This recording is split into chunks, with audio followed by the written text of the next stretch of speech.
Welcome to another episode of the Sports Sentiment. I am your host, Nick Urias, and we are back once again talking college basketball. That is right, folks. We are 5 days away from the college hoop season officially tipping off across the country. We got Mountain West basketball. We got top 25 action, you name it. Everybody is pretty much getting their season underway Monday, November the 3rd, and we can't wait. It's officially crossover season, which means things are a tad bit overwhelming. We're not going to lie to you. Between the college football season, I wouldn't say winding down, but I mean, we're starting to, turn and make the third turn and approaching the final stretch there. We got about a month and, a few weeks, month and a half, until the college football season, the regular season starts dying down, conference championship week and then the college football playoff. But look, college basketball season's coming, and you know what that means. There's tons of roster turnover. There's tons of new teams. Nobody knows a lot about what they have on the basketball court in a sense until we really get into game action. That's why these exhibition games have been a little bit important, depending on the opponent and, how teams are valuing it. But look, we came back from Mountain West basketball media days. I can't believe it's over almost a week ago, but thanks to everybody that tuned in to our 4.5-hour live stream. We got to talk to as many people as we possibly could. It's a little chaotic over there, even though there wasn't too many people as far as like media tables on Radio Row. It's still chaotic because you're still trying to get as many people as you can. It's a little bit man on the street, type stuff. Everything's happening on the fly, and it's like, oh, I see that coach. Let me go flag him down, and you got to go talk to their sports information director. There's a bunch of stuff behind the scenes. And unfortunately, we couldn't talk to everybody, but we got to talk to as many people as we can, got to chat it up with the players. That's the cool thing. You get to keep it professional with the coaches and players. We're chopping it and having fun with everybody, but the players are a little bit more loose, which is always fun. The coaches, they're gonna keep it even keeled and talk good about their team as they should. You might get a little bit more out of the coaches per se, the players, or it depends on who you're dealing with. But regardless, just great hospitality with the Mountain West. Always appreciate them. All of their upper management and all the people behind the scenes. For bringing us out there and doing all kinds of great stuff and being hospitable, putting us on a table on Radio Row. That is most certainly appreciated. And look, the season is coming. We feel like we got a little bit better grasp on some of these teams. What we're going to do today on this pod is we're just going to run down everybody. It's going to be a much more organized fashion of who's coming in, who's coming out, the schedules, significant stuff, some things that I got, some takeaways that I gathered from media day from the folks that we did talk to. But look, this is the last year of the Mountain West as we know it. There are going to be tons of storylines. One, I think the biggest one being the Grand Canyon edition, just because they weren't supposed to join this early. It was a lot of doing it behind the scenes. As far as the Mountain West saying, hey, you guys could come in early, but, you guys got to follow the conference bylaws and stuff like that. And look, I mean, they wanted to jumpstart this thing earlier than anticipated, only a year early, but still, the exiting members from the Mountain West that are jumping to the Pac-12 most certainly weren't happy with it because of revenue sharing distributions and things like that. But I think that's only going to make it more of a competitive league overall. I think all in all, the upper echelon Mountain West teams, I think when it's all said and done, when it comes to things being played on the basketball court, I think whether you win or lose to Grand Canyon, I think is only going to, in a sense, help your resume, especially if you beat them on your floor, and even better if you beat them in Phoenix, Arizona, just because I think they're going to be a very quality bunch, overall this season. Just some other stuff. There's Mountain West is completely different as far as star power is concerned with the players. I mentioned it, last week, but there's only 2 of the 15 All Mountain West first, second, and third team selections returning this year. That being only Mason Falslev and Miles Bird, which is kind of crazy if you think about it, right? Because I think we were so used to the Donovan Dents and the Tyson Degenhardts. People out here in San Jose enjoyed watching Josh Aduje, and I know people out in Logan, Utah enjoyed watching Josh out there being the Mountain West Sixth Man of the Year for the Utah State Aggies, who made an NCAA tournament bid 2 years ago. But there was just so many household names that are just not here anymore, whether they hit the portal like the Donovan Dent or just because, they were in the league for so long. At some point, you were going to run out of eligibility, right? So that's kind of where we're at with, there's just a ton of new players, just how there is every year. But at least we had like that one name every single year, right? Where it's like, okay, I remember Ethan Taylor. He's back for Air Force. Mason Falslev's back. Miles Bird's back. San Diego State, for the most part, retaining a lot of players. But even like with Colorado State, we were so used to Isaiah Stevens and Nick Clifford at that point, where it's like, okay, looks like everybody's just doing a full-on reset here, which is totally fine. And it's, that's the name of the game now, where, this player movement is as excessive as ever. So, we gotta learn these new players, and we're gonna see how they mesh with their respective squads. As far as the NCAA tournament stuff, with the Mountain West, expect it to be a multi-bid league. It would have to be an absolute disaster of a non-conference for them to, just not get multiple teams. I would say even if they got 2 teams in, I wouldn't think it would be that good from the Mountain West. And, everybody that's in it this year wouldn't overall be too happy.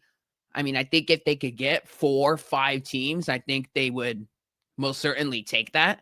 2023, they got 6 NCAA tournament bids. I don't think we're going to be at 6 this year, but I think 4 to 5, I think, is the consensus range of where we're at this year.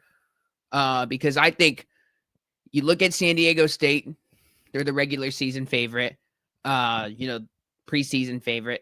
I expect them to be there. I expect them to be in the Sweet 16, if not deeper this year. I think they're going to be that good. Utah State, I expect them to be there. Grand Canyon, I'd expect them to be there as well.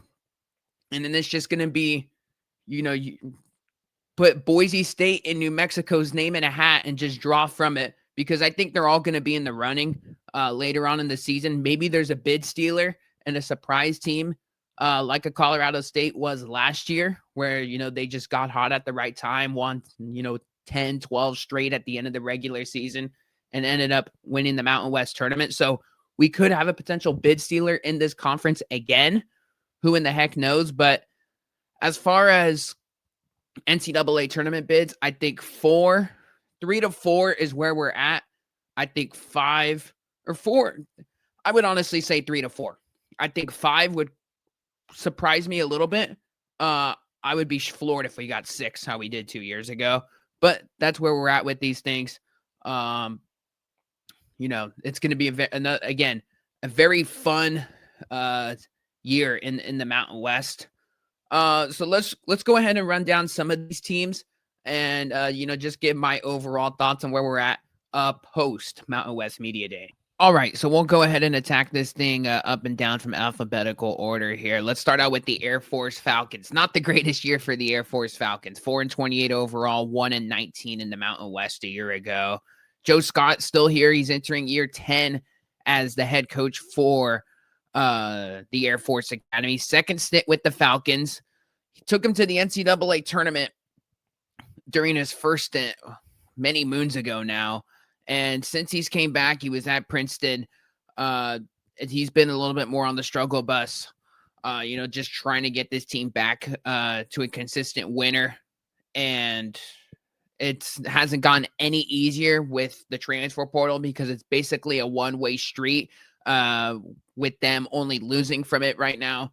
As far as their key departures are concerned, which, they're graduating seniors. Ethan Taylor, who was a guy that was here and was getting time as a freshman, averaged 14 points per game. He's basically like a one-man operation last year.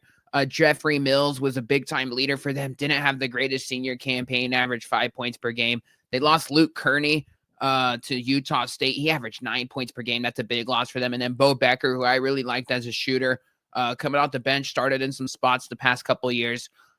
He graduated. As far as some key returners, Wesley Selahusky. This is going to be the guy for Air Force this year. He averaged 9 points per game. He's an upperclassman. I remember this guy when he was a 7-footer and he was only jacking up threes. Last year, he really showcased his size down low. He had like the second ever triple-double at the Air Force Academy last year. He's obviously back. They bring back Kyle Marshall and Caleb Walker. I expect all three of those guys to start.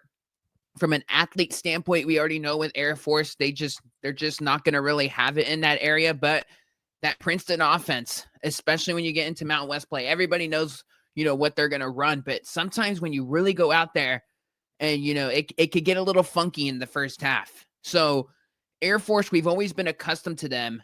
First and foremost, they're 4-28, 1-19 in the Mountain West.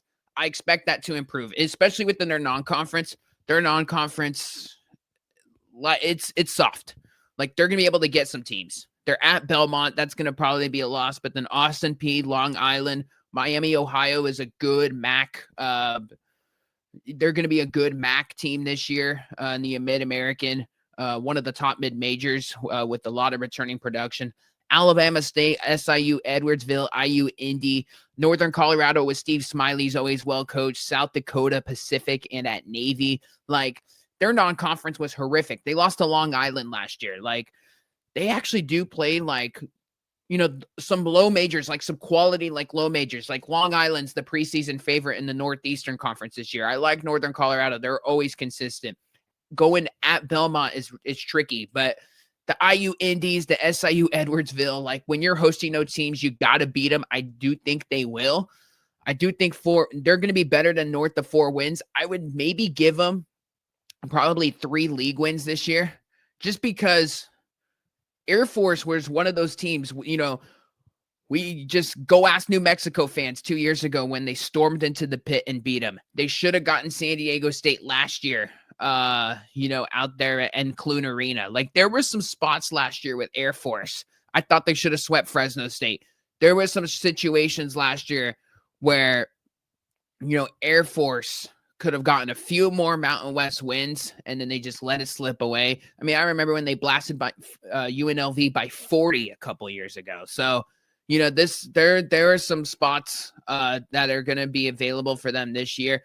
I was checking in with some other interviews, after the fact with, Air Force, and just seeing what they were talking about. 'Cause unfortunately, I didn't get to talk to Joe Scott, but he was just talking about from a recruiting standpoint about how do we get, these kids for 4 years. And it's like, hey, you got to go deep into the recruiting background and be like, okay, the parents served, so this guy's probably not going to transfer even when he had a good year. So there's certain strategies that Air Force is trying to attack with from a recruitment standpoint to make sure that their players don't dip, and exit via the portal, and, make sure that they're there and committed there for 4 years. So I think that's very interesting from them. But man, this league is just so good, especially, in this final year before we get all of the realignment. It's gonna be very tough for them, but they are gonna score an upset. We didn't really get it from them last year. They only beat Fresno, out there in the altitude. There's gonna be more situations for them where you're gonna turn around and you're gonna be like, wow, that team really just took a quad 4 loss to Air Force. I really, it stinks that they don't have Ethan Taylor for another year, because I think if they had Taylor this year with Selahusky a year older, I think I could have, power graded them a little bit better. But man, this is just a tough team to have them, given the situation that they're currently in. They got a lot of freshmen this year. This is kind of one of those windows for them. I think you got to put them last. And I would, quite honestly, I would be quite surprised if they leapfrogged anybody in the Mountain West standings this year. Boise State, the Broncos. Boise State last year did not make the NCAA tournament. That was the big thing for them, that they're 53rd in preseason KenPom this year, 26-11 overall last year, 14-6 in the Mountain West. They had a really good year, but the one loss that they took that just stuck by them the entirety of the year was a quad 4 loss versus Boston College at the Cayman Islands. And they lost that game on a buzzer beater, but man, that just continued to kill their resume, because when Boston College got into ACC play, the loss kept aging more and more terribly. They lost to Washington State on a neutral site game, and then the game that they probably everyone was circling for them to get was Colorado State last year on their senior night, and that just felt like a game where whoever won that game was going to do a whole lot of good for their NCAA tournament resume. Colorado State obviously needed the game like blood, and you saw Nick Clifford drop like 40-something points on the road to spoil the Boise State senior night. But this Boise State team, they lost in the Mountain West Tournament championship game to Colorado State. Again, they lost that game by 10. They had to go through the gauntlet of San Diego State and New Mexico. Man, Leon Rice is a really good coach. I don't think people really I think he's still a little underappreciated. When you have 12, 20 win seasons in the same spot, I know everyone drags them down for, when they get to the NCAA tournament, they don't ultimately end up winning games. I can't really defend them for something like that, but they always have good teams. They always have good teams, and they're always difficult to beat at home, despite Extra Mile Arena not being like the most insane, like home court advantage compared to like the Utah States or the San Diego States. Like it gets loud in there, but I think it's just a part of like Boise State really plays their A game nearly every time at home. And, those teams that go on the road, like the elite teams like San Diego State and Utah State, they're always just scuffling for behind. They're always at one step behind. They're always a few possessions behind. Boise State's defense has always been good, but man, it's just another level at home. Obviously, they lose Tyson Degenhart, who averaged 18 points per game. Saw he was on the Raptor 905 G League roster. Good for him. Great guy that we got to talk to a year ago in the preseason. Alvaro Cardenas, the true point guard for them last year, averaged 7 assists per game with 11 points per game. He was productive at Boise. They lose Omar Stanley, who didn't have the greatest year last year, but overall was a key component in the front court. Some notable returners for them: Javen Buchanan, who was one of the NAIA player of the year. I think it was at Indiana Wesleyan. His transition was pretty easy. To the as far as Division I is concerned. He had some big time plays for them last year, like a game-winning steal at Nevada. He had some other like crucial, buckets. I remember him in San Jose last year just hitting a big time three, getting a big time rebound, offensive rebound, and just so many timely basketball plays down the stretch in clutch time. And some of these games in Mountain West play were just massive, and he was coming off the bench. I can only imagine what he's going to do as a starter. So big returner there. Andrew Meadow, everybody's expecting a year 3 leap from him. I would expect so as well. I think he's going to get a lot of ball handling duties where he's going to be able to just catch and go down and just beat people off the dribble. So I would expect Andrew Meadow to average around 15 points per game this year. That's a big one. Drew Fielder, 7 points per game and 5 rebounds per game at Georgetown last year. Started every game for the Hoyas as a sophomore. So that's obviously a big addition. I'd expect them to just plug in right here with the Boise State front court. Another guy, Dylan Andrews, who we got to talk to for Boise, I'd expect him to do some good things. He comes over from UCLA. I'd expect him to have a solid scoring output. I expect Boise State to, be in the top, out here once again, fighting for an NCAA tournament bid. I would expect them to be in the bubble pretty much all throughout January going into March. They're going to have to defend home court. They're going to have to avoid that bad non-conference loss like they did last year, which their non-conference is pretty solid. And I think them being in the Maui Invitational, I know the Maui Invitational has kind of lost its luster a little bit, especially with like the Players Era tournament and all of these other ones that we have now. Maui was always at the top of the totem pole during Feast Week, but now it's taken its drop off a little bit. It's still a good field.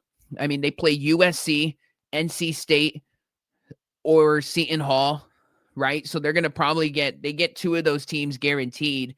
I think there's like the D2 team that always host it. Like they're always in it every single year, and they just get blasted every single time whoever plays them. But still, you get USC, who's going to be, I mean, given how big the Big Ten is now, who in the heck knows what's going to happen with them? But they got players and they're well coached. NC State, I'm blanking on the coach's name on the top of my head. Will Wade, he's over there, was formerly at McNeese, prior to that at LSU. Really good coach. Now he's at NC State. And then Seton Hall with Shaheen Holloway, he always has himself a feisty defense. So they're gonna have an opportunity in Maui to score some quality quad one wins. Everything else on their non-conference, I think, is pretty, winnable. They always play that St. Mary's neutral site game, even though it's in Idaho Falls. That's almost like a scheduled loss now for St. Mary's. They've been playing it like 2-3 years in a row, and Boise's won it every time. It's always a close game, but Boise wins it. But like Utah Valley, quality whack team, but like, how is that going to do for your resume? Montana State's always a good program. At Butler will be pretty interesting, because if Boise can win that game, on the road there, at Hinkle Fieldhouse, that could be one that boosts your resume up. But you can't avoid a bad loss in this one, and you can't avoid one in Mountain West play. That will be the big one for Boise. It's just a matter of taking care of business on your home court and, getting some help along the way. I think will help out a ton. Colorado State, the Rams regular season last year, 26-10, 16-4 in Mountain West play.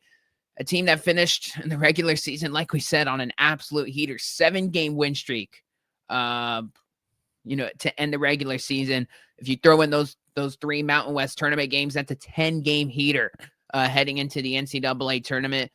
The big thing for them, for Colorado State, was, so obviously a terrific year. You make March Madness.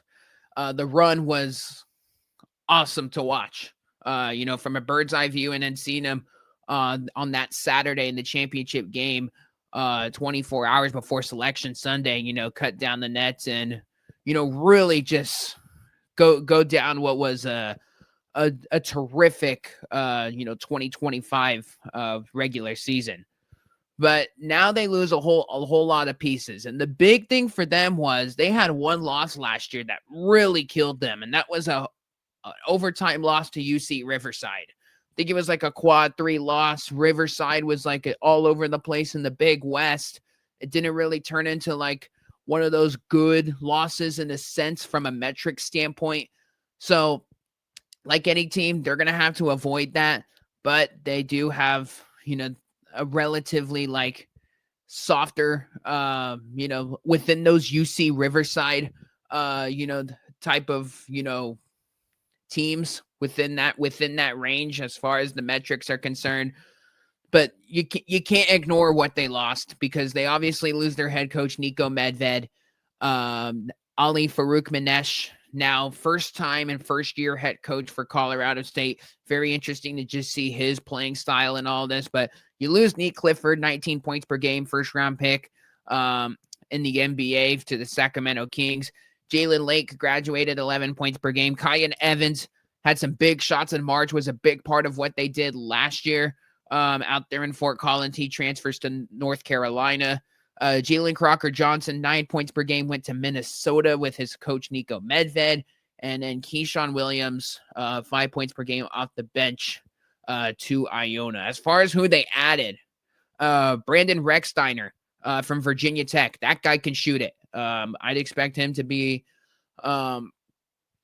probably in the starting lineup, I would imagine, along with Josh Pasquarelli, averaging 16 points per game from Marist. I like Pasquarelli a lot. Got to watch some Marist games here and there when they were on TV on those MAAC Thursday nights, when there was all the mid-majors and all of the crazy teams that maybe people typically aren't watching. Quite honestly, it was the Thursday where kind of, you got to be a college basketball junkie to really get your eyes on these teams. But Pasquarelli was pretty much the number one scorer at Marist last year. I'd expect that to translate for him at Colorado State. And then they got Augustus Kedulis from VMI. VMI had a really good season last year, 15 points per game. The Virginia Military Institute.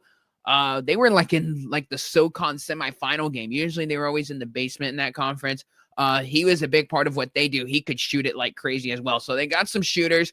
They got Rashawn Bemba coming back. They got Kyle Jorgensen, who's a year older. We talked to them. I think Bemba, the year 3 leap, I think they're going to ask him to do most certainly a whole lot more. I think he'll have the ball in his hands in the post a little bit more than maybe what we saw a year ago. So we'll see how that materializes. But Farouk Manesh as a coach, we really don't know what we're going to get, right? And just to see how all those guards really come about, I'm interested to see that. As far as their non-conference is concerned, they got some trickier, we talked about it they got the Incarnate Words and the Nebraska Omaha. Omaha won the Summit League last year. That's a good team. Cal Poly, we saw them in person last year with Mike DeGeorge. They're going to be playing a frantic and, up and down type of pace. That could be an interesting game on November the 12th for Colorado State, that game in Fort Collins. That one could get a little tricky, like how that UC Riverside game did last year when it shocked me. Colorado State, then at Loyola Chicago, that'll be a big one. Then they're in the battle for Atlantis with Virginia Tech. And, they got their in-state battle versus Colorado before they get into Mountain West play. Dartmouth sprinkled in there as well, a couple D2s as well. This is going to be a non-conference for them, mostly winnable. But the Cal Poly game is going to be one that I have circled to watch. Obviously, their in-state rival, the Rocky Mountain Showdown, with Colorado will be an interesting one. But they got to hit the ground running, because if they're not ready for that Cal Poly game, they got a legitimate resume type win versus Loyola Chicago and Virginia Tech. Those are going to be the games that they have to win. They just can't take one of those losses, because there are some tricky mid-majors like that UC Riverside game, like I was talking about. And if they're not ready, if they're not meshing well with the new coach, it could get a little hairy for them. Moving on to the Fresno State Bulldogs. Fresno State 6-26 overall a year ago, 2-18 in the Mountain West. Worst record overall in program history. The Save Mart Center was not really filled all too much last year. Trying to get back things in the right direction is Vance Wahlberg, entering year 2. Got over 45 years of coaching experience. Knows the Fresno area very well. Coached in the NBA. He's coached at every level. Was at West Clovis High School out there in Fresno. He knows the Central Valley very well. Fresno, man, they are just one of those interesting teams this year. And we got to talk to with Jake Heidbreder, their sharpshooter from Clemson. Was at Clemson for 2 years, was at Air Force for 2 years. He is a key addition to what they're doing. I think he's going to have he's probably the best shooter in the Mountain West this year. They got Zayon Collins, who averaged 12 points per game last year. As far as what they lost, they lost Alex Crawford to Rhode Island, Elijah Price to the conference rival Nevada Wolfpack, Brian Amunique, who I liked as a freshman last year, coming off the bench, to Wichita State. They have David Douglas coming back. He only played 6 games last year. He will not be ready for the season opener versus Fresno Pacific this upcoming Monday. They've been ramping him up. He had a season-ending injury in January last year, still recovering, but he's a shooter that I think they like a lot. I think he'll be implemented when he is ready. He's going to be a solid complementary piece in as far as what they do. As far as, just Fresno, what they have this year. Let's go back to last year for a bit. Because this was like the ultimate, who knows what we're getting type team. They could be up 20 and lose by 10 in some of these games. They could be down 15 and win by 10. They were disorganized on both sides. They couldn't guard man-to-man, so they were sitting in a 2-3 zone for a lot of these games. And even the zone was getting shredded apart. They weren't good in it. Offensively, you watched them, they were running this motion offense, and it just never really looked like they knew what they were running. It seemed like they had a bunch of with all due respect, a bunch of selfish guys that just wanted to stat pad and do what they wanted to do. Nobody really wowed me besides Zayon Collins. Their front court, they really had no front court presence at all. So they were just getting torched inside. Collins is a really good return for them. Like, this is a guy that could run their offense. Same with Heidbreder. Just get to your spot, dribble, penetrate, kick it out to a shooter. Like, Collins will be the guy running this thing, and I think it's gonna be a well-oiled machine. Defensively, this is where they're gonna be a little bit worrisome. Vance Wahlberg said they're gonna press a lot. The interesting thing was he said that they really haven't practiced it all too much. So we're gonna see how that materializes in the early going, because the early thing. I don't want to compare this to the NBA, but the NBA numbers as far as like the first week of the season, we've seen all these teams press, and like the numbers have been working out really well. Fresno did press a little bit last year, and it kind of threw some teams in the loop. You already know how these college kids and teams work. When you put a little pressure on them, and they don't really practice it, all of a sudden an 8-point lead could turn into a 3-point lead. So Fresno could maybe steal a game like that, when they're trailing. I would expect Jake Heidbreder. He's simply based on like his shooting. They're going to win games.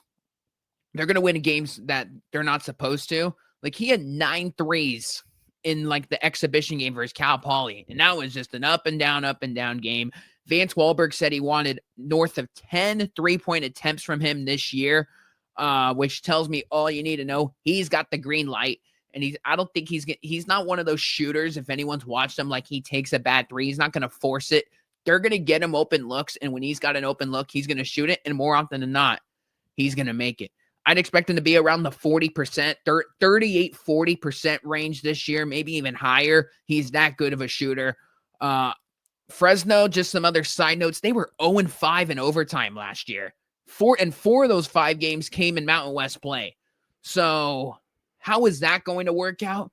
We should also mention that this roster has 8 true freshmen on it. So they got tons of freshmen, and they got tons of players from overseas.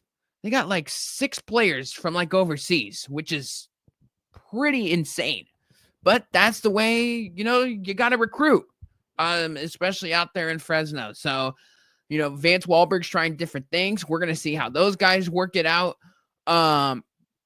Some guys that they said keep an eye on: Wilson Jocks, the 7-foot French center, and Makan Diaf, 4-star forward.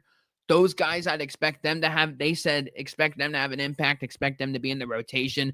I'm just excited to see how those international players play, because they're like 20-year-old freshmen. You know what I'm saying? They're not like 18-year-olds. And who knows? Like, we don't even know, like, quite honestly, and that's no disrespect to like the overseas leagues, but we don't know how good those leagues are overseas. Like, they got players they got one guy from Mexico. They got a couple players from France. Who knows about any of these? Are these games televised? Like, what's going on? Like, I'm just interested to see how that all translates. But regardless, I think their guard play is better than most people are, giving them credit for. And we're gonna see how that plays out. With the Fresno State Bulldogs. Going to pull up their non-conference schedule real quick. They got Fresno Pacific. That is a non-Division I. That will be, coming in for the annual showdown at the Save Mart Center. Nothing too special there. But they got USC Upstate, Long Beach State, UC San Diego. After UC San Diego and a new regime there with Eric Olin going to New Mexico. Utah Valley, Utah Valley's coming to them. That will be a top-tier WAC team.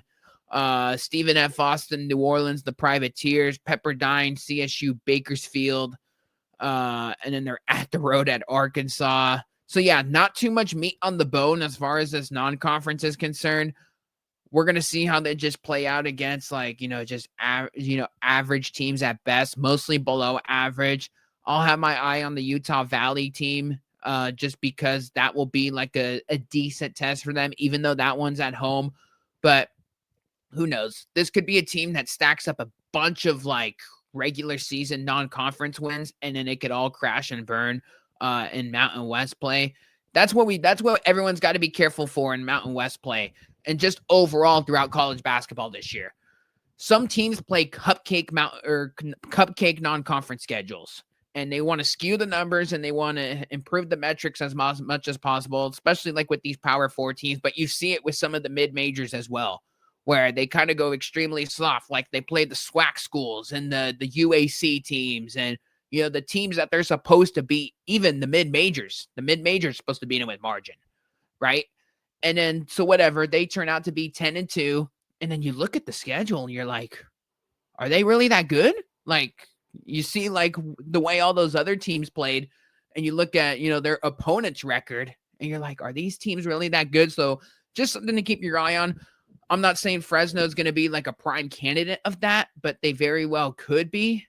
Like, just be like, hey, and again, we're gonna watch Fresno. We're gonna see who's rising and who's doing some things and how they look just with the eye test and how's the chemistry looking and how healthy are they. So that's something to keep an eye on. But if they don't really look good, Fresno, like you can tell they got like some chemistry issues with all these international players and they're just kind of squeaking games by. That could be like, and that goes for any team. You know, if they're not passing the eye test and they're still winning games, sell the stock for them in Mountain West play. But I'm very interested to see Fresno State. Are they going to be that good? I don't know. I would highly doubt it, but man, they're gonna win some games just purely based on the 3-point shooting. It's just they might give up a lot with their defense. I'm not too confident in regards to that. Grand Canyon, the Antelopes, the newcomer, 80th in preseason KenPom. They're pretty highly regarded. 26-8 overall, 13-3 in the WAC. Bryce Drew, had the pleasure of talking to him last week. He's entering year 6 at GCU. He's got a 120-40 record in his 5-year tenure there.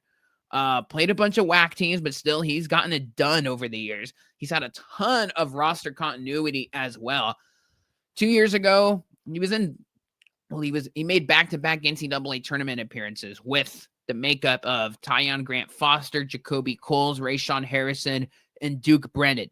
That was kind of like the core 4, if you will. All 4 of those guys are gone. So what does he do? He's got to bring in a bunch of new players. Brian Moore Jr., who ended up winning, mid-major player of the year, the Lou Henson Award, averaging 19 points per game at Norfolk State. Dusty Stromer from Gonzaga was a quality rotation piece and hit some big-time buckets for them in some big-time spots last year with the Zags. Jaden Henley from UNLV, we'll talk about him in a minute. We got the pleasure of chatting with him last week.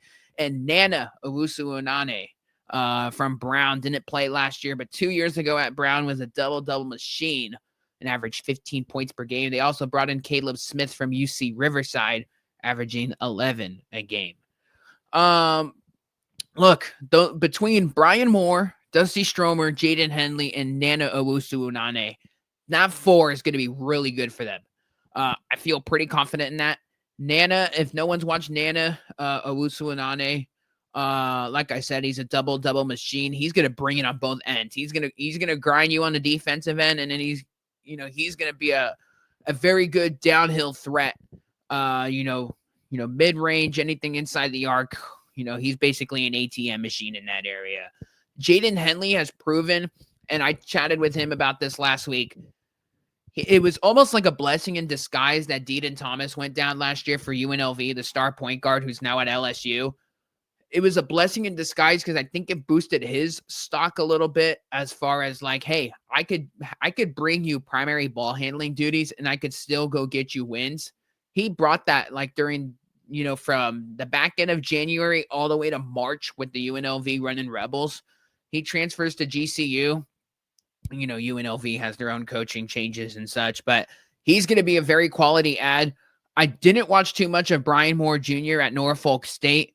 And, quite honestly, I get whoever's on that selection committee and voting for the Lou Henson Award, kudos to you that you're watching Norfolk State, because that's a tough team to get your eyes on every single night. Especially on the Saturdays when there's like 100 plus games on the college basketball slate. So whoever's on that voting committee, bravo to you, because clearly you're watching the MEAC. But Brian Moore Jr., just based on the scoring, is concerned. I think, you'd expect that, to be real solid.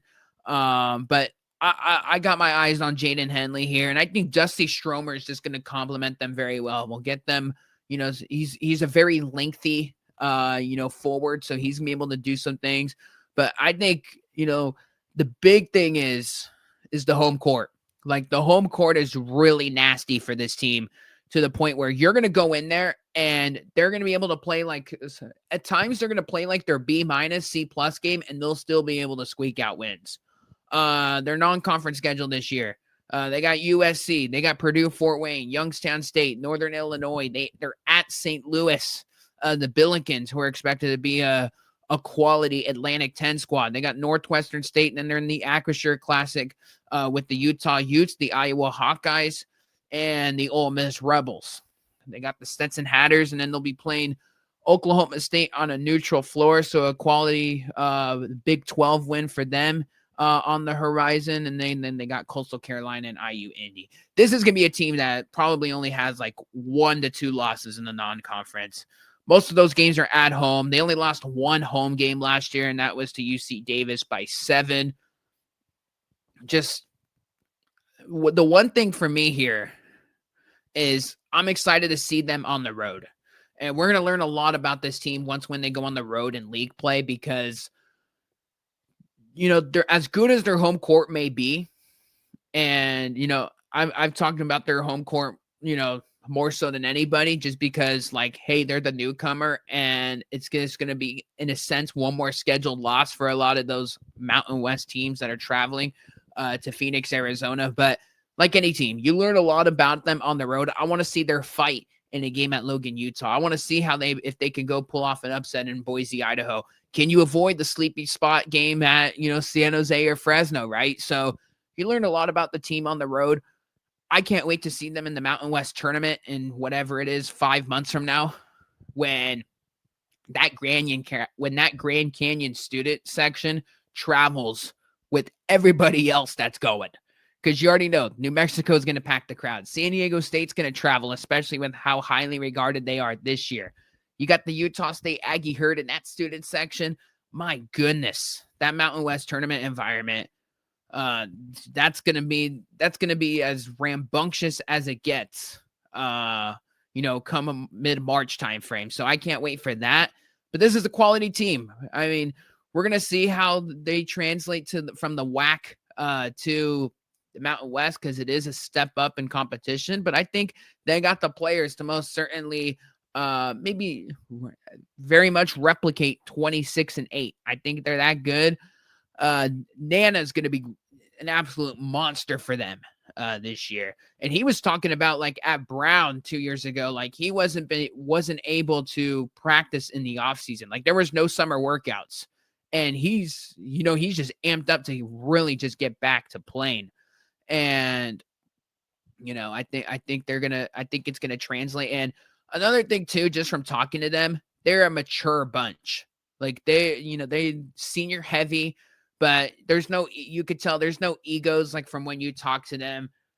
They're mature. They're very much eyes on the prize type team, which, sometimes you don't really get that. You could tell there's just a bunch of unselfish dudes, and Bryce Drew is going to have them coached up. Let's go to the Nevada Wolfpack. Nevada had themselves a disappointing season last year, 17-16 overall, 8-12 in league play.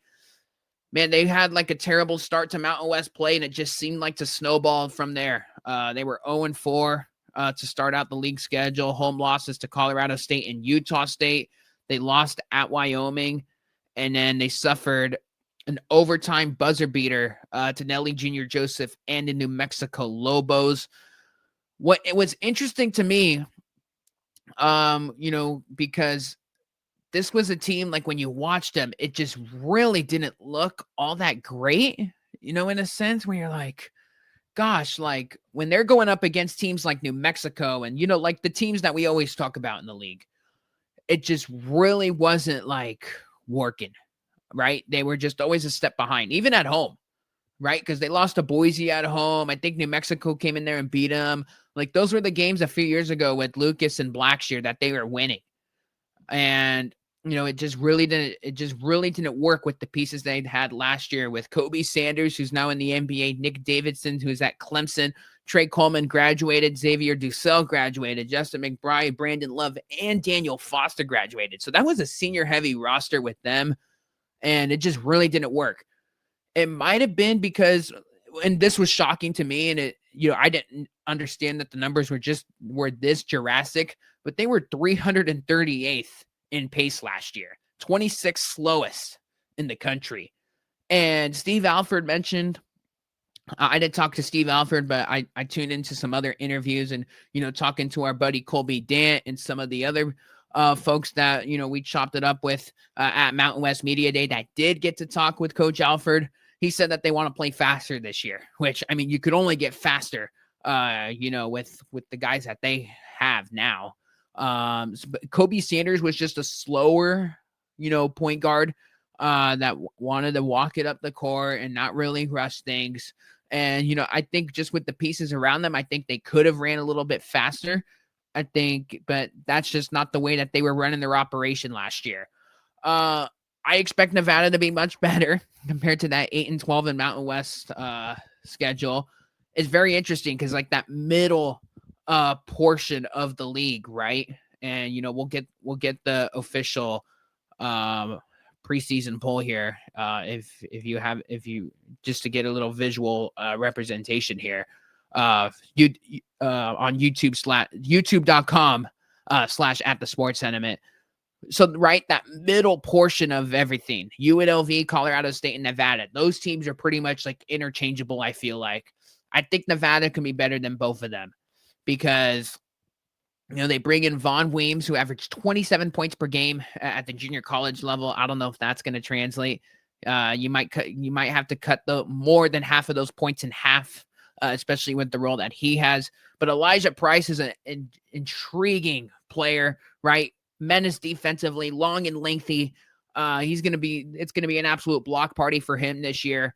He was at Fresno last year. Corey Camper, I think, could just as much replicate as much as Trey Coleman did last year. He's from UTEP, 10 points per game. Very much in your grill defensively. Tayshawn Comer, I think, is the guy that everyone's going to start to know here. He's a transfer from Evansville. Averaged 16 points per game with the Purple Aces. That, I think, is the guy that's going to be probably their all-out scorer. I would say. They got Joel Armo trading from UC Riverside. 6 points per game. I'll tell you what. I know a lot of people like KJ Himes, like the coaching staff liked him last year. And he's like a 7th-year senior. Was at Nevada his whole career. With all due respect, though, Armo trading can only be an upgrade to KJ Himes. Like, just wasn't athletic. Was in foul trouble. Like, pick up 2 fouls like by the first media timeout. They really didn't have a front court presence that, was able to really dominate like a Will Baker did. And did it really work with Nick Davidson, him down low? Either, not really. So, I mean, their front court can only get better from here for Nevada. If Price could take another offensive leap from what he was as a freshman, I think that's a big boost. But I think, the guys that were at Media Day with Tyler Rollison and Chuck Bailey, I think Chuck Bailey has a chance to be like a double-digit scorer. If there was like a most improved player award, you might, from the returners, I would say Chuck Bailey's maybe the front runner in that. Andrew Meadow as well, right? But as far as like a guy that no one's really talking about, like Chuck Bailey, the guy that's been in the program, year 3 in the pipeline, this is kind of like his year now. Same with Rollison. Rollison plays with pace. He's going to be in your grill defensively. So Nevada's going to play faster, I think. I think their defense will be better in complementing that. What we're going to see how it plays out, but I like Comer and I like Camper. Those 2 guys are going to be penciled in as starters. Bailey and Rollison. Rollison's a little bit smaller. I'm interested to see if they bring him off the bench. My guess would be most likely. I think they would start Chuck Bailey over him. And then they'll go with the front court with Price and Armo trading. So we'll see how that plays out. Steve Alford does have the opportunity to go smaller If they want to play with, Bailey and Rollison, you could very well put, Price at the 5 just because he brings so much to the table defensively from a shot blocking standpoint for the Wolfpack. But I expect them to be better, much better than that 8-12 Mountain West schedule. They'll win more closer games this year. I think this could be, from a regular season standpoint, a redemption year for Steve Alford. Let's go to the New Mexico Lobos. New team this year out in Albuquerque. 27-8, 17-3 in Mountain West play. The Mountain West regular season champions with Richard Pitino. The deal is now Richard Pitino departs for the Xavier gig. So New Mexico brings in Eric Olin from UC San Diego, who had a 30-5 regular season last year in a very quality Big West conference. Brought in not as many players as you would think, just because a lot of them were graduating. The big one being Chris Howell, averaged 6 points per game, long, athletic dude. Much bigger than I anticipated when we got to chat with him at Media Day last week. They bring in Dayton Albury from Utah State. He's going to be the star of the show. He's going to have the keys to the offense here for New Mexico. They bring in Antonio Chol from Garden City Junior College, JT Rock from Iowa State, Kevin Patton from USC. This is one I'm very interested in seeing. This is another one like, hey, the home court is going to win them a lot of games, but Albury, I think it's going to be solid. Howell's going to be good. I think Chol's going to be a very good front court piece, but I'm just very excited to see how all the rest of the pieces come together.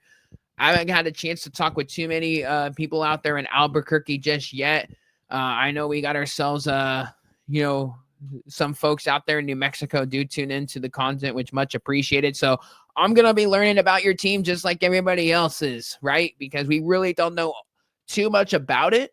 And I'm very just excited to see how it all comes together.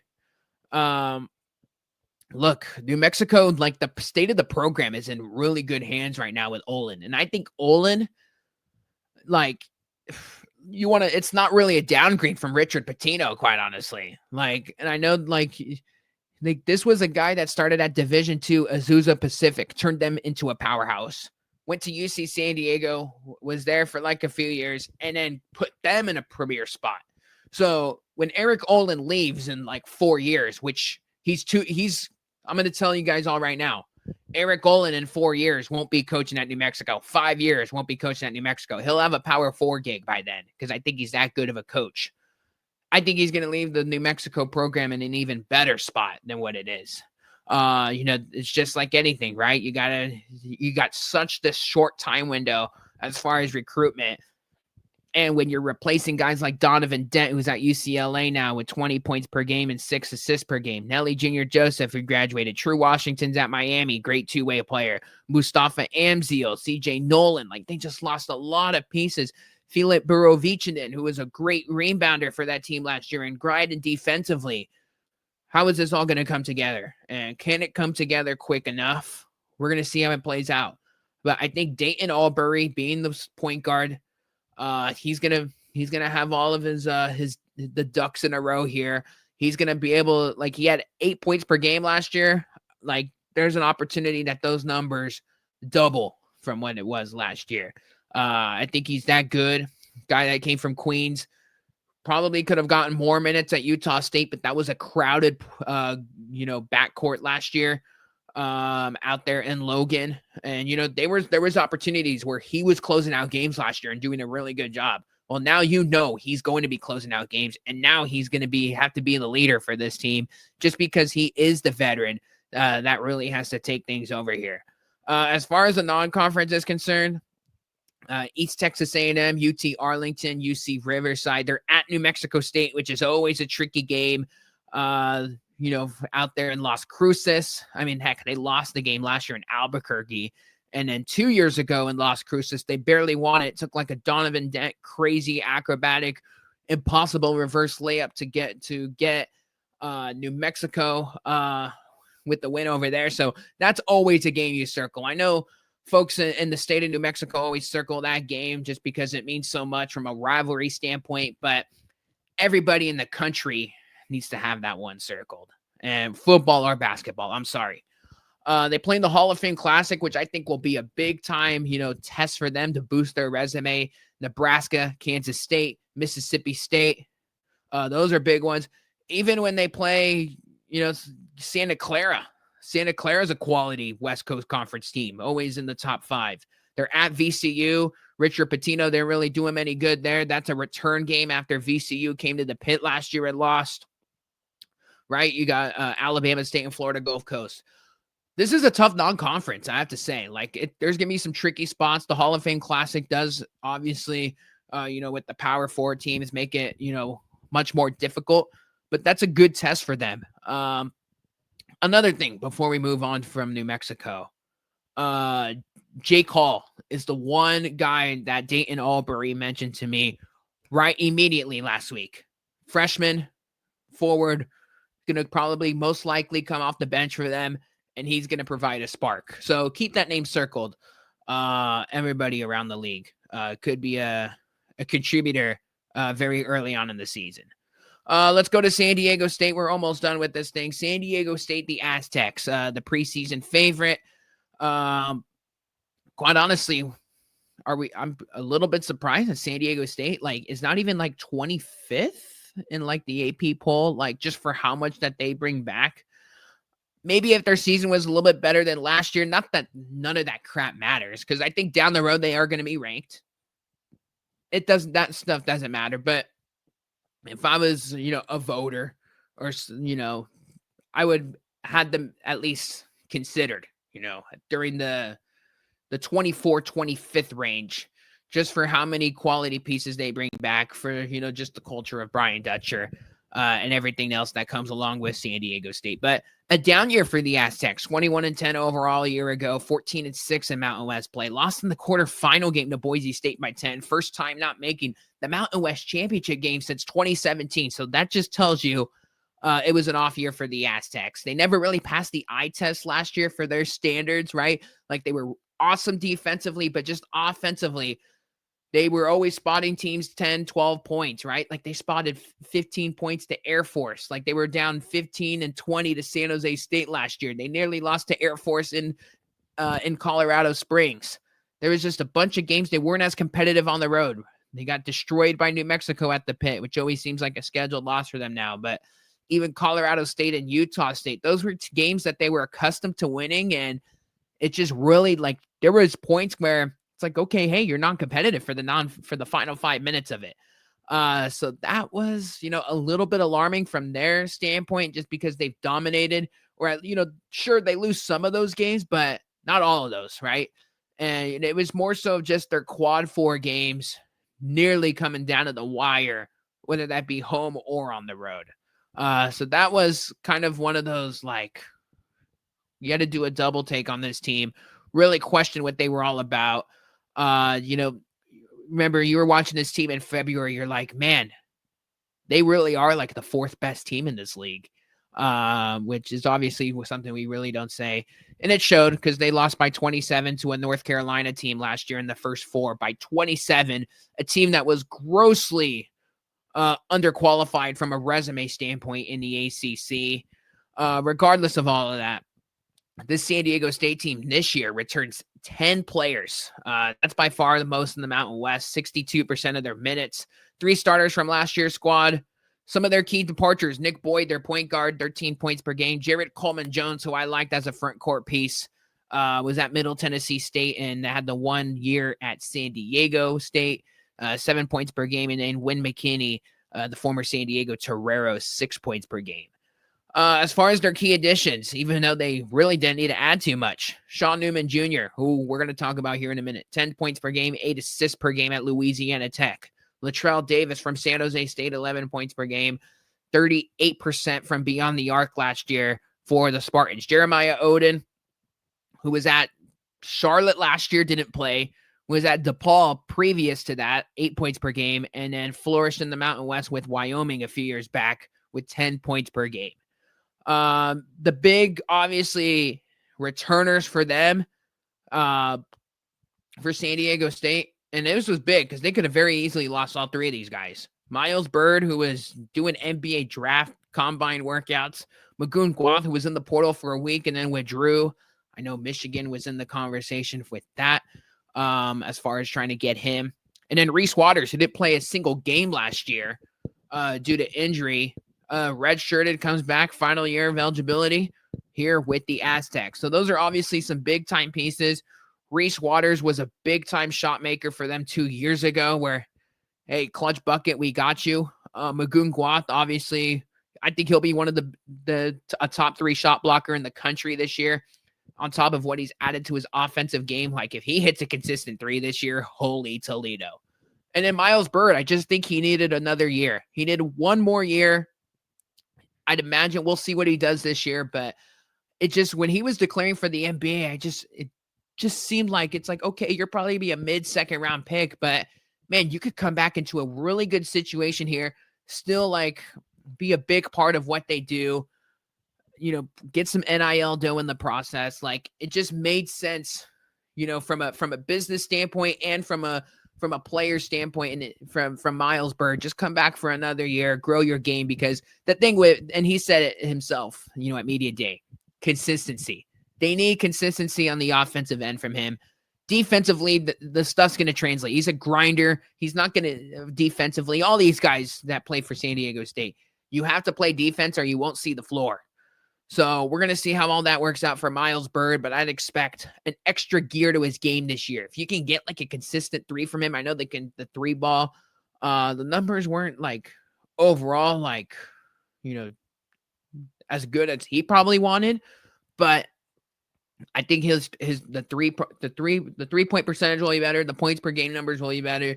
Defensively, I mean, he's already great defensively. He averaged 2 steals a game. He was 8th in block shots last year. He's a great free throw shooter. So, I mean, we'll see if it's just, that's the thing. Can you get me 15 points per game every single night? With this loaded team, and still like, play with pace, still share the ball, right? Can you be that team player and still get yours? Well, at the same time, still being the disruptor you are defensively, and still going out, and hitting me, a big time shot with 2 minutes left. And, he did that in some spots last year, but I think that coaching staff wants a little bit more out of him, most certainly. Sean Newman Jr. is going to be, like, people are going to learn real quick how good of a floor general this guy is. He was at Louisiana Tech last year, averaged 8 assists per game. Let me tell you, folks, Louisiana Tech and that Conference USA as a whole, football, forget about it. But basketball, it's a really competitive conference. Like, there is some real talent in that league. Like, a bunch of CUSA players, point guards, bigs, they have gone on to play at Power 4 teams and really, like, be solid even at the Power 4 schools, right? So Sean Newman Jr. is a senior. I think this is last year of eligibility. He's been nailed at the Louisiana Tech program down there in Ruston for some time, and he is always one of the best playmakers. So as far as like setting shooters up, getting downhill and, going with his game, he's going to be as good as it gets in the Mountain West.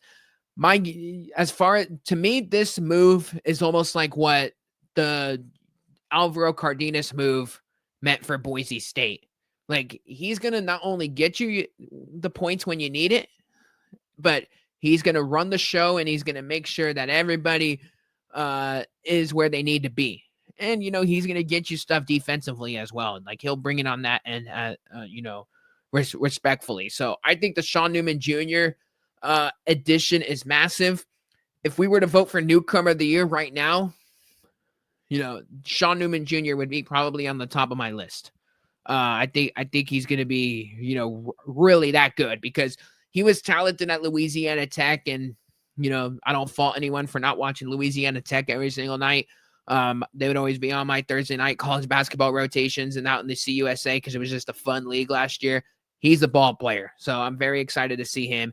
And I expect, San Diego State to win the regular season, win the Mountain West tournament, quite honestly, and be there deep in March. I mean, if they're not there in the second weekend, it would honestly shock me. This team is that good. Let's go to the San Jose State Spartans, that team out here on our neck of the woods, which I know a lot of people are excited. At least with our San Jose State audience, just to see what this team has to offer this year. Our Tim Miles interview is currently out on the channel, youtube.com/@the-sports-sentiment. We got to talk to Kobe Garland, the transfer from Longwood, who's expected to start at the point guard position, which I think he will. And Pasha Gadarzi, local kid from Los Gatos, third year in the program, which is kind of crazy to say for a Tim Miles team that one guy's been there for 3 years. San Jose State last year, 15-20 overall, 7-13 in the Mountain West. Beat Wyoming in the Mountain West tournament. That game got a little crazy, but I think Spartan fans were just excited to even win a Mountain West game. Doesn't really happen all too often. Then they lost in the quarterfinal game to New Mexico. We're kind of in that game, was just kind of hanging around, and then, they just ran out of time there. New Mexico was just too good defensively, and I think everyone saw that come March timeframe when they beat, Marquette in the NCAA tournament. As far as some key additions that are going to step up for this team this year, Kobe Garland is obviously in the forefront of this. He's the point guard.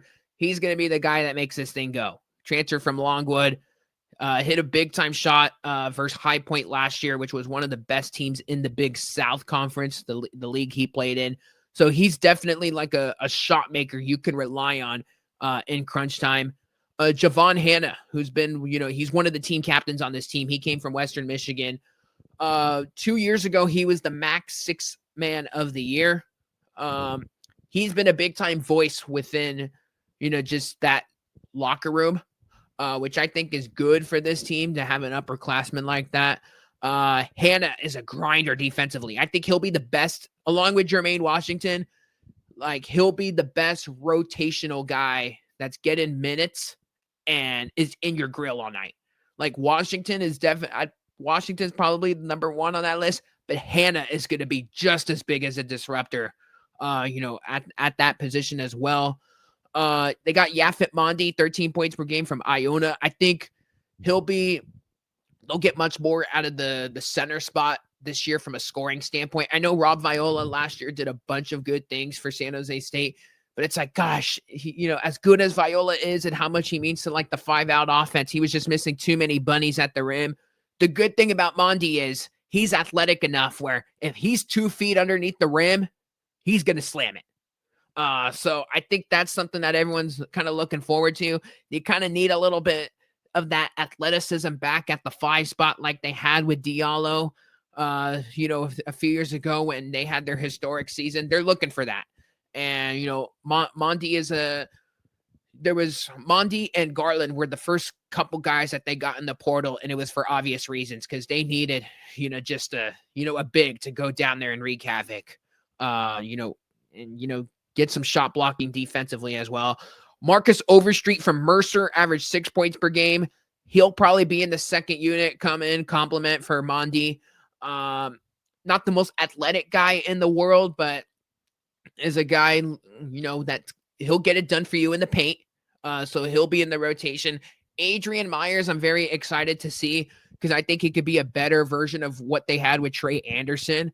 Catch and shoot guy, pump fake, reset from the mid-range. I think he'll be one of the better 3-point shooters on this team. So if you could get around 35% from him, he's a sniper. Didn't play at Mississippi State last year. He redshirted. So that's going to be a guy that's probably in the starting lineup every single night. And, we're going to see how everything else materializes. We talked with Coach Miles. He says there's going to be a role for guys like Ben Roseborough and Melvin Bell, which I think that's when this team can get very interesting. Jermaine Washington will obviously, be in the forefront as well.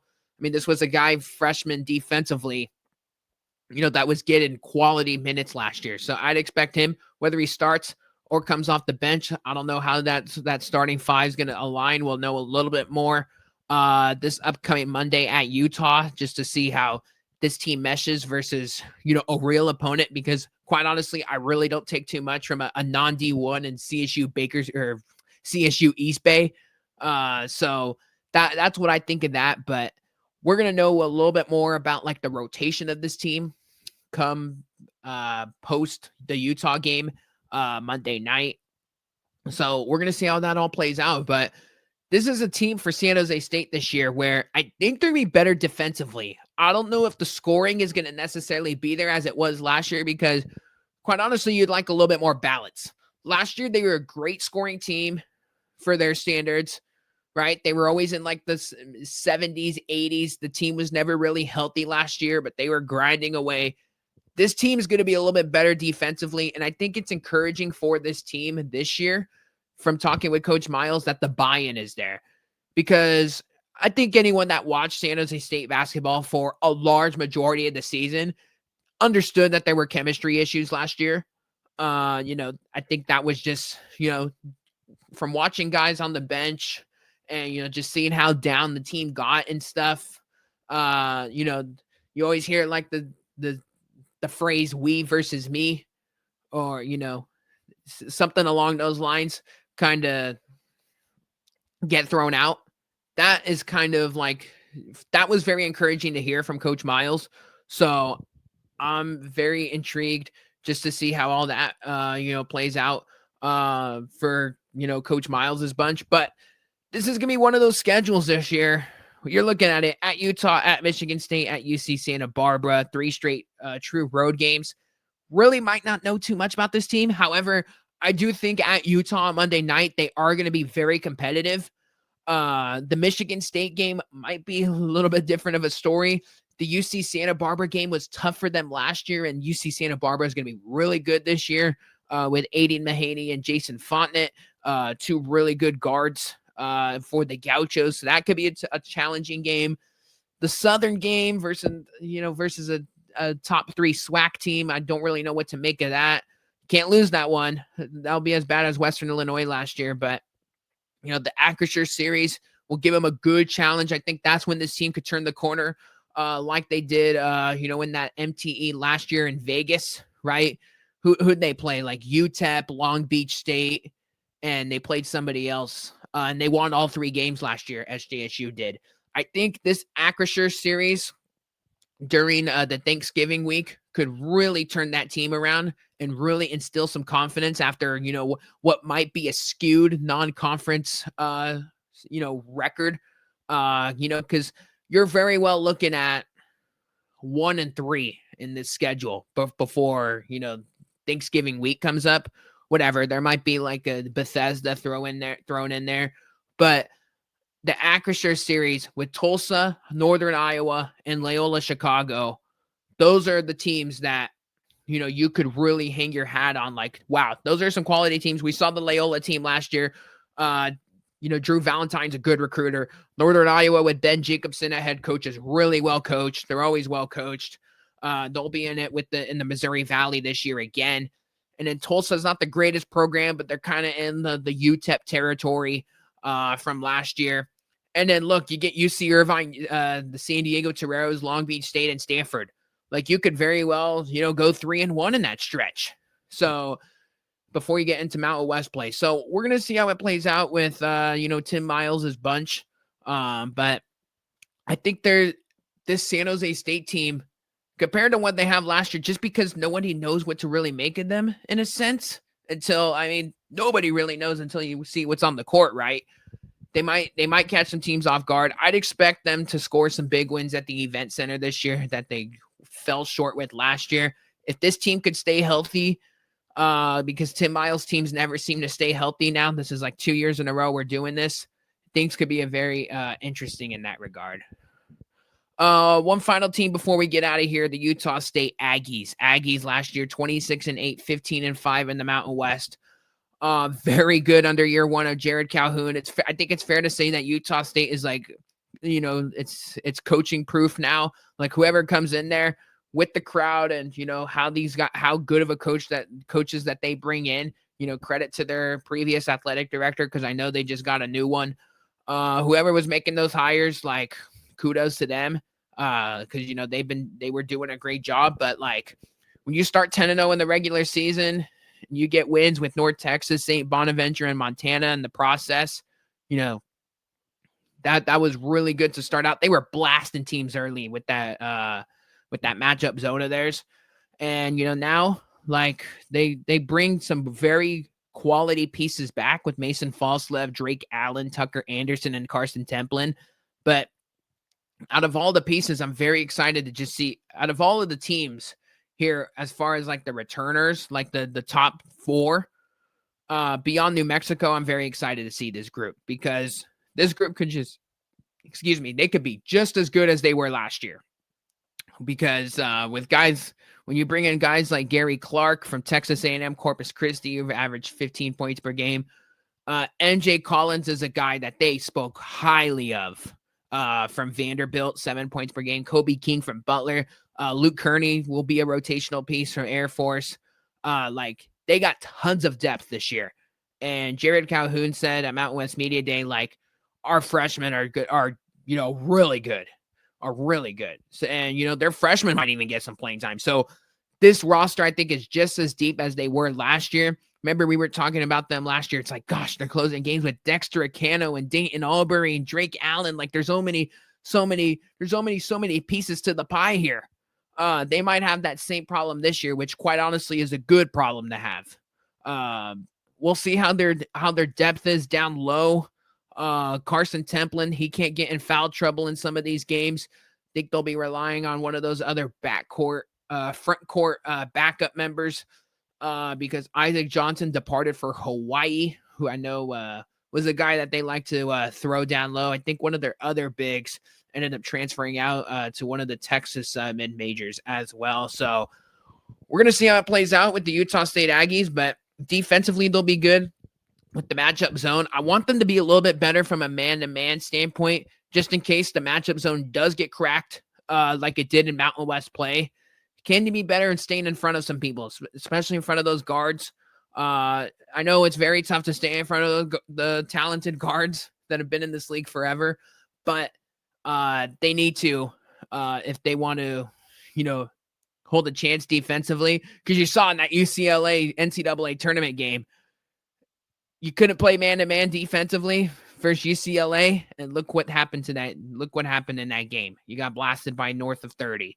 So things are going to have to, change a little bit defensively from them. I know they want to highly rely on that matchup zone with Eric Hout from Northern Kentucky, year 2 as an assistant down there at Utah State. But this is going to be a team.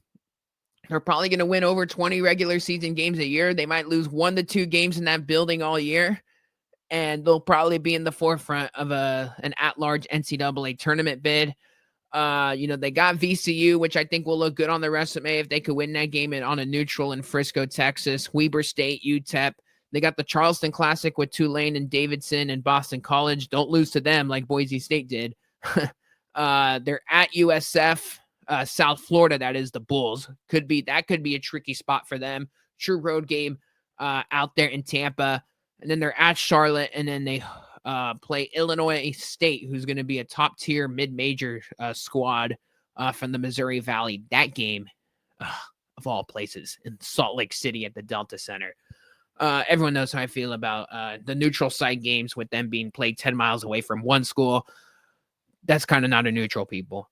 Regardless, I expect Utah State to be really good, probably in the top 3 once again. But that will just about do it for this episode of the Sports Sentiment. Just thought, hey, let's give an organized breakdown of who's coming in, who's coming out, where we value them, what I'm looking for in the first week of the season, where I think the team ultimately ends up.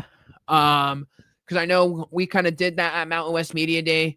I actually did not touch on UNLV, so excuse me. Very quickly on UNLV, first-year head coach Josh Pastner kind of just came in the top of my head. UNLV, that is a team. In fact, I missed 2 schools. Excuse me. Really quickly on UNLV and Wyoming. UNLV's got a tons of moving parts this year, as everybody else does with Josh Pastner. The team is very banged up right now. Miles Che hasn't played.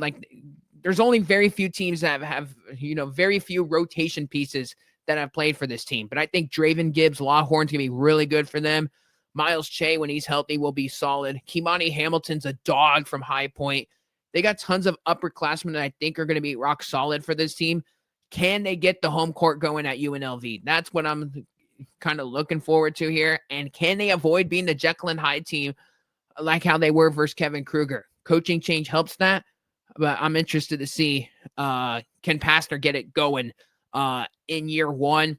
I place them in the middle tier of the Mountain West right now just because I can't make anything of their exhibition games without some of their key contributors. But, Pastner's the guy, he was at 2 years at ESPN prior to getting this gig, 8 years at Memphis, 8 years at Georgia Tech. He's got tons of head coaching background, but his teams were never really there. Like, he only made the NCAA tournament like 3 times within that span.